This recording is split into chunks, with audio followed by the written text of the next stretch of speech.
Are you a customer that's been waiting on rotors and pads for your brake squeal you're experiencing on your Toyota Tundra and Sequoia? Well, guess what? Parts are finally here. Here's what they changed.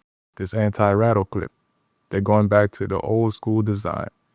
So the newer Tundras and Sequoias had this style anti-rattle clip, and they will typically mount on the caliper just like that through the little push rods. Well, they don't know if that's the cause of the squeak, the pad to rotor contact. So they just say, you know what, I'm going to get rid of it and go back to the old school method.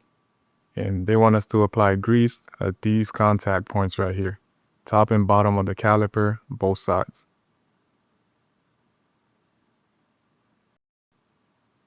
And you can tell if you have the new rotor installed by the dot right there, the yellow dot. The old rotors didn't have that. And here are the shims. This is the shims on the old pad, but the new pads are on the bottom. We can already tell the difference between the two shims. And this is the brake grease that they supply. That's the grease you saw in the calipers. And this grease right here is for you to apply in between the shims.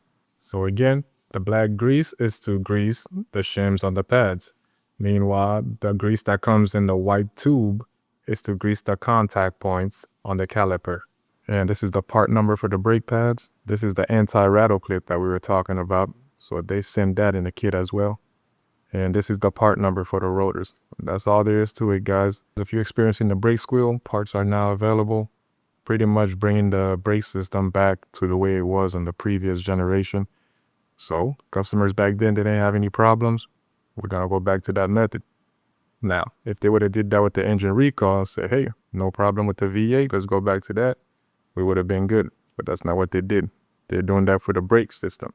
So I hope you guys found this video informative, and if you did, don't forget to hit the like and subscribe button. As always, thanks for watching.